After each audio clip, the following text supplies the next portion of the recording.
My name is Stephen Garvey, originally from Manchester, England. I was a musician. I was in a pretty famous band called Buzzcocks, like one of the first punk rock bands from England.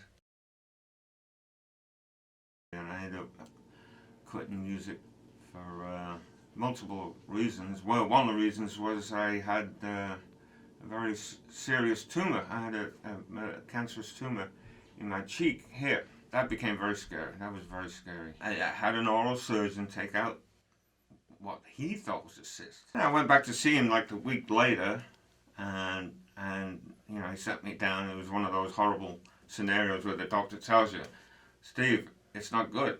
It's a malignant tumor, and it spread well beyond.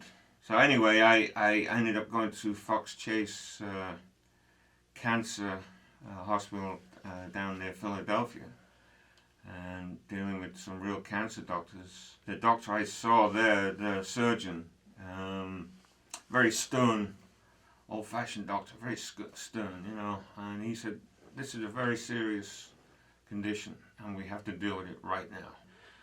But the scary thing is, I didn't know if they were going to save my cheek. They were talking about possibly cutting off my whole cheek. They didn't cut off my cheek, but they did take out all the muscle, everything inside of my face in here, and they took out a flap from my thigh and put that in there, you know. And it was just horrible. It was just a horrible experience. That was operation number 2, but that was pretty, you know, extensive. They couldn't get the margins. The cancer's still in there. The cancer was in my nerves. It was traveling to my brain. So they said, well, we cannot take any more unless we take his cheek off. But even that wouldn't be enough. So they decided to go with radiation, which they probably would have done anyway. And I had a massive amount of radiation. I had like 6,000 rads of radiation. Now, any more than 1,500 on your body will kill you. But they gave me 6,000 up here. By the end of that, your mouth is so sore, you can't eat, you can't do anything. But, you know, it killed the cancer cells. It was a success. But the side effects of the radiation are so immense that they're still with me today. I mean, I lost my hearing in my left ear. I have continual dry mouth. All my teeth, they're all fake. They're all porcelain teeth. All my teeth died. I have the ability to remove myself from myself.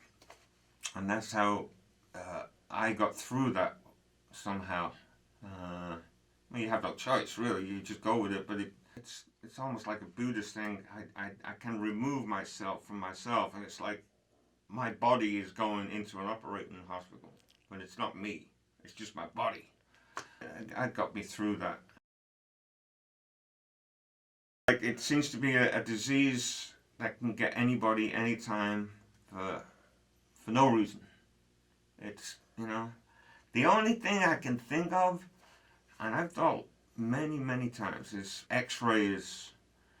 When I used to have dental work, the X-rays they used to use were very strong X-rays, just for dental work. Now they're very low dose radiation for X-rays, but back in the day, and that's the only thing I can think that possibly created, you know, some mutant cells in my cheek.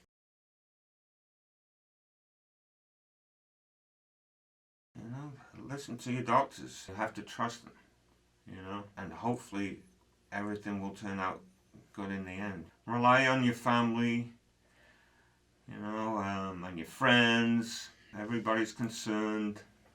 They're with you. They're there for you. You need to speak to them. You know, it's a weird thing because a lot of people are scared to talk to people who are going through things like that. I mean, that happened with me a lot. You know, a lot of people who are close to, they don't know what to say to you. They're scared to call you, you know? And you don't mind talking about what you're going through. people are all embarrassed, don't be embarrassed. Keep in touch with people that are going through those situations. How do you talk to people who are possibly dying? You have to. You have to.